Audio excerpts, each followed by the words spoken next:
Hello, everyone. So on Saturday, we celebrate International Women's Day. So we at Nerd thought it'd be a perfect time to shine a light on the female talent who work at Nerd and make Nerd tick. If you could both introduce yourselves and what you do. Hi, I'm Viktoriia. I am a talent manager at Nerd, so I look after all of our talent. I build reels for our amazing clients and work on a little bit of pitching as well. I'm also a photographer, signed by Nerd and outside of Nerd too.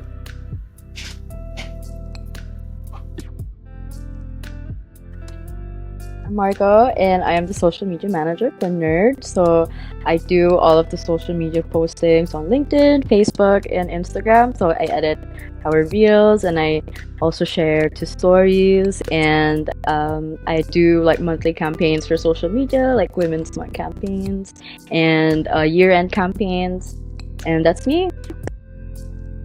So let's get straight stuck into the questions. I wanted to ask you both, who is the first female that inspired you as a child? I think for me, it was definitely my mum. My mum has had her own business since, well, I was born, since I've known her. And she's a good example of somebody who works hard. For her, sometimes hard means waking up at 4 a.m. and working all day long. But she's given me and my brother everything we have, and we're super grateful for all the opportunities that we have thanks to her hard work. So if there's anything I can do, like my mom, then I want to be able to give my future children the same freedom that she's given us thanks to her hard work. It's so cool because my mom is literally the same. It's like Viktoriia just answered for me. So my mom also owns her own business, and like she's the eldest daughter, and she's still like she was my first role model, and she's still my role model until today. Like the way that she built her life, like she didn't come from a good family, like a rich family, but like now she's like rich, and so that's like how I aspire to be. And yeah, she's super inspiring. She's such a strong woman. Like she's like such an animal lover. Like she's such a sweetheart, and I just aspire to be like her. I'll have to shout out my grandma, who's been, an anchor in my life. I come from like a traditional working class background. She kind of worked a lot in her life, but she's always looked after my dad, my uncle, and me.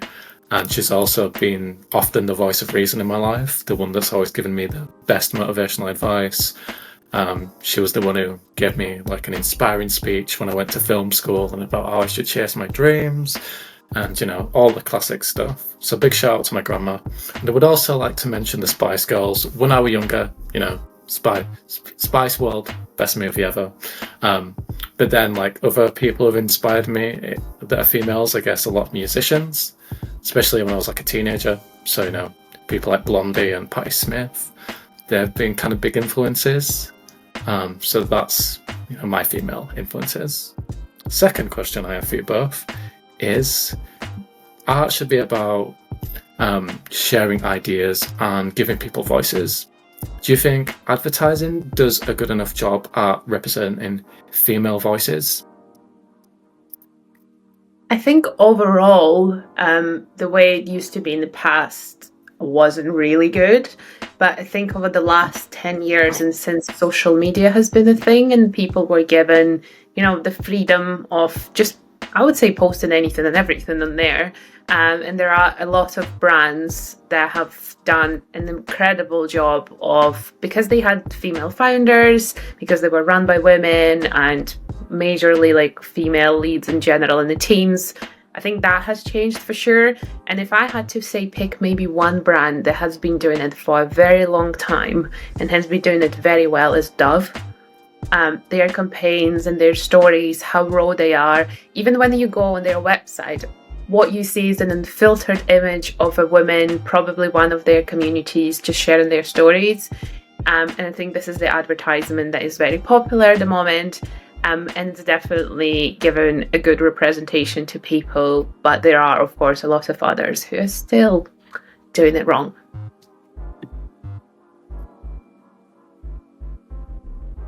So for me, I agree with Victoria. Like in recent years, it's definitely improved. Like women have been given like more platforms to speak up and like share their stories, and like we've also got like more representation in the past few years. But in my opinion, like it's still like we've gotten a long way. Like we've gone a long way with progress, but there's still a lot more to go. Because like especially like in the past year, like there's still a lot of news about like women being deprived of like their rights and everything, and it's a bit sad. Like like in advertising, there's some progress, but like in a lot of other places, like there's not a lot of progress. And I guess for me, like a female led brand that I could just think of, like the first time that you gave the question was Nerd.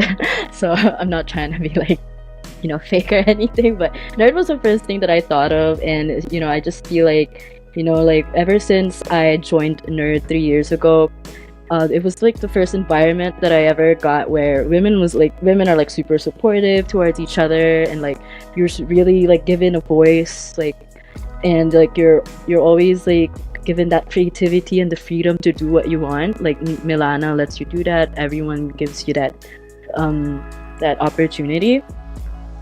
And yeah, that's it for me.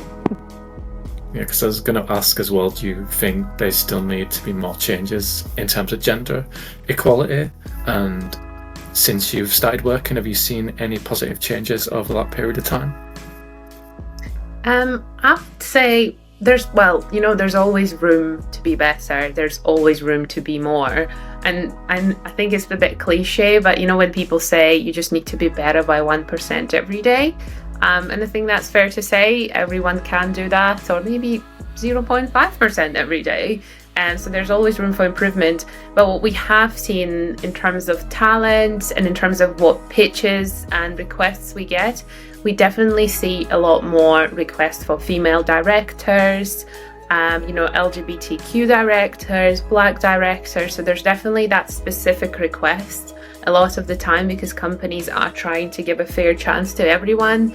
And at Nerd, we are very proud that the majority of our talent are actually female, and that we have this opportunity to share their amazing talent with everyone. So I think, especially of the last 4 years that I've been at Nerd, we have definitely seen an increase in those requests for more diverse talent cast in general.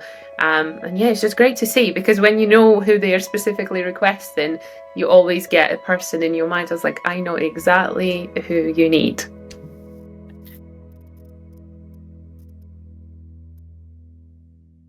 For me, when I started working, like I used to work at jobs, like before Nerd, I used to work at jobs where it was always like men at the top, like the CEO and everything. So I feel like it's really a fresh environment to be at Nerd. Like I'm not just working with a team that's like mostly female. Hi Louie. And then but I'm also like working with so many different directors and talents like all over the world. Like it's super nice to see, like especially like for me, I grew up studying in all girls schools, like in elementary, high school, college. So like I've always been in like all women environments, but I'm happy to like see that like maybe not here in my country, but in other countries there's like a lot of push for women to be like at the top, or like the like the director or the top producer and everything. So it's really great to see, and I hope that eventually that kind of like push for more representation of women like comes to my country soon, or in the next few years as well. Yeah, I was wondering if you could tell me a bit more, Margaux, about like working in the Philippines. Obviously, the challenges you face with like different time zones, and maybe a bit more about like how you balance that kind of work life with Nerd. Well, thankfully, I grew up a nocturnal person, so it hasn't been that hard to balance working for Nerd. I'm at GMT +8, my time zone, but I forgot what London's is. I think it's GMT +0. So, it's not. I mean, sometimes it's hard, but like I always like seeing messages from the team at like 3 a.m. or 4 a.m. just because, you know, I am still awake and everyone else in my country isn't, or my house.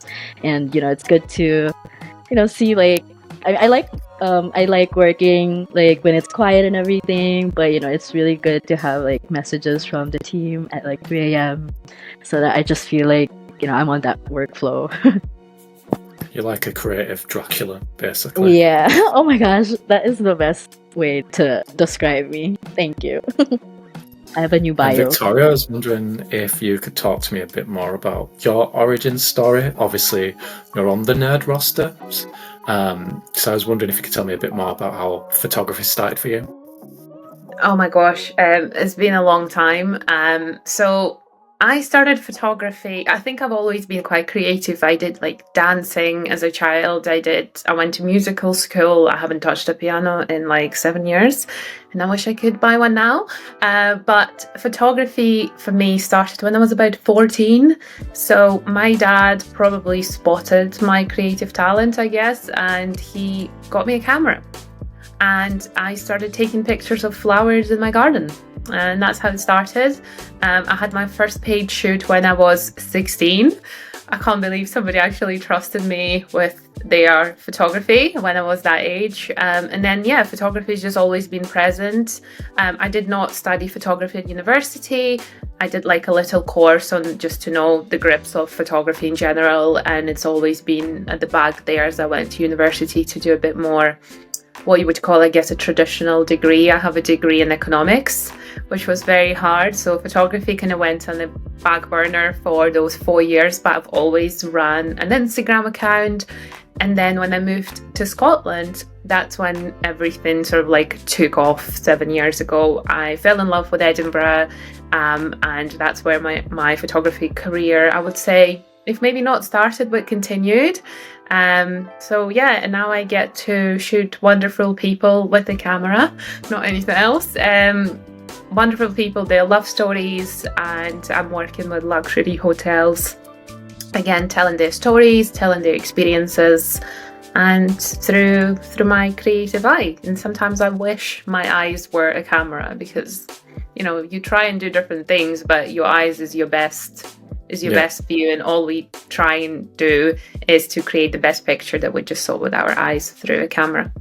And it's interesting, you said you did economics at university, and speaking to other creatives who might have done a course, but it wasn't what they were kind of doing as a passion. I was just wondering like how you developed your style over time without going to more of like a photography classes. I think it's because I never wanted to be like, you know, a macro photographer or a food photographer, because there's a lot of amazing photographers all around me and in Nerd Roster who have that super technical view in photography, which I really appreciated how they do it. And I know I couldn't do it. It is not sort of like my side of photography. My side of photography is very much lifestyle based, is what things that people expect to see, for example, when they walk into the hotel, or how do you picture a love story of the couple. It's all about the movement, it's all about inspiration, you know, where the day-to-day life rather than the technical side of it. And I'm more of a photographer who prefers to get a perfect picture within the camera rather than in post-production. Yeah. And there are a lot of people who do it the other way, which is very interesting to see, because we are photographers, we are artists, and everyone has a very different way of working. So it's always very nice to see how, you know, like you're doing what you think is the same craft, but you're doing it in a completely different way, which I think what makes this profession so beautiful and interesting. Yeah, definitely. Like, obviously, I'm still kind of new to the Nerd Roster, and it's interesting listening to all the different directors and how they got into directing, but also their process. And I was wondering if you could tell me any complicated shoots you've been on and how you might have overcome any obstacles. Okay, it's an interesting one, because I think in general I've been very lucky. I've had good people and good shoots and good locations, and bearing in mind, in Scotland, good weather. Because I've never had to deal with like a hailstorm or a tornado or something, because you know, if you've been to Scotland or you are from Scotland, you will know how difficult it is sometimes to shoot. But last September, I had a shoot for Amex. So we were working on their hotel collection, and I had to do 3 different hotels in 48 hours. And those hotels were not in the same city. So we did one in St Andrews, and then we had to drive back to Edinburgh. And all 3 hotels are very different. They were all luxury hotels, but the vibe of every single hotel was very different. We also had to shoot lunch, dinner, and breakfast at every single one of the hotels. So you can imagine the seducing vibe of the food and what you have to do as a photographer. You can't touch it. You can just take pictures. And then they obviously said, well, if you want lunch, you can have it. But it was very challenging in the way there was a very long 12-hour shoot days.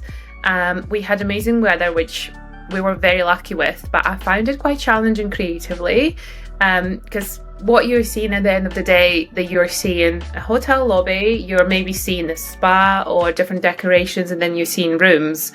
And your task is to basically show an experience. And quite often, some of the hotels have very similar rooms. So it's all about what can you bring with you? What are the team members that you can use for this shot or the other? So I was using an account manager from the agency who was on the shoot with me to hold some champagne glasses for me. It was not a model-based shoot, so it was more like a UGC type of content to then be shared on social media and on other platforms. So we basically had to work with what we had in terms of, you know, people and props. But that's what I loved about it as well. But yeah, the creative challenge about how do you make 3 hotels in 48 hours look very differently and not be exhausted creatively is quite hard. I did need like a couple of days break after it to just be like, okay, I'm not going to edit it until next week just because I want to let my brain rest. And you don't always have that opportunity as a photographer. Sometimes the deadlines are very tight, but here was lucky, and yeah, they loved the photos from the get-go, so something to be proud of for sure. And I still can't get over you saying there were decent weather in September in Scotland. You really were lucky. It looked like summer. For that reason, the photos are not going live until April time, because it was just, you know, it was like 20 degrees, and it doesn't really happen in September in Scotland. So I guess the brief got shifted towards spring a little bit rather than autumn. And I wanted to ask both of you as well about maybe what inspires you outside of your job, maybe other passion projects or anything that influences you as a creative. It might be like books, it might be video games, anything. So Viktoriia, is there anything that, you know, you go to? I think again it's going to be such a cliche answer, but the place that I live in, Edinburgh, genuinely does inspire me quite a lot. I think that's why I stuck to it, to being here. It's a very historically rich city. We have lots of amazing landscapes, and just say like an hour drive away from Edinburgh, you can go and climb a mountain. We also have a mountain which is an ancient volcano literally in the middle of the city. We have a castle that is standing on an ancient volcano too. So there's, wherever you look, there's so many different inspirations. And another part of my photography, I'm not an architecture photography, but I do get inspired quite a lot by architecture photography and people who do that. So for me, I would say it's just a day-to-day life, things that inspire me, things that I see, beautiful buildings, beautiful weather, and coming back to how I started my photography, flowers. Flowers inspire me a lot. Just, you know, if I look at flowers, I'm instantly happy, and I have some flowers on my desk just now, because, yeah, you know, you can buy yourself flowers, and you should. And whenever you get writer's block, you just look at the flowers and suddenly ideas come to you. Yeah, you just need to get out of the house. I think that's one thing. I feel like because we are so focused on our work, and, you know, we spend so much time looking and staring at the screen, that we actually forget that there's this whole beautiful world outside of your house or your flat. I do try and get away from like the city at least once a week, go for a walk somewhere, and yeah, I think it has maybe even been scientifically proven that it helps. A little bit of vitamin D if you can catch it in Scotland, maybe a bit better down in London. And then some fresh air always helps. So if anyone has experienced creative or writing blogs, just go get outside. Yeah, like I'll be going for a walk after this while the sun's out. You know, you've got to take advantage. What about you, Margaux? So, hi. So for me, I've been a creative since I was in the 5th grade. Like I've been graphic designing since then, and then doing it as like my job. It kind of like took away the passion for creativity in the past few years. But last year I discovered pottery, and it's such a forgiving hobby. Like you can make mistakes, and then you could just make a whole new bowl again, or you start with like a bowl and then you end up making a plate or a vase. So like that new hobby I got last year, like it made me fall back in love with the arts. And then like I started in the past year I started collecting local Filipinos like illustration, like postcards and like their art prints. And it just like pottery really sparked my love like for arts and creativity a lot. So I recommend it, as a new hobby if you guys want to try something. But yeah, well, I think getting like hobbies is important. Like I used to struggle with anxiety, and one thing that really helps for me is like getting into like a routine, like outside of work, like trying to attend things. A big part of moving to London for me wasn't just like my career, but it was to try and get myself out there a bit more. I write in my free time. I write comedy, so that's where like I guess outside of work I kind of get a lot of enthusiasm and joy from. I write mainly like sitcoms and sketches, and since moving to London I now go to like London comedy writers, and in Leeds it's hard to kind of find those things, so I get to meet other people that kind of have my same passion and enthusiasm. And like I say, you mentioned like burnout can be a big thing within any job, and it's trying to find the balance, whether it might be a hobby or even just downtime. Like I think we can get into like bad patterns of not like just having like a weekend off where we don't do anything. I've tried to at least a couple times a month have a weekend where it's like I just don't have anything planned and I don't feel guilty about it, and that can kind of like be re-energizing. And I also think downtime can help us our creativity as well. Like I don't know about you two, but I often get my best ideas when I decide to step away from anything that I'm trying to do that's creative, which is quite annoying.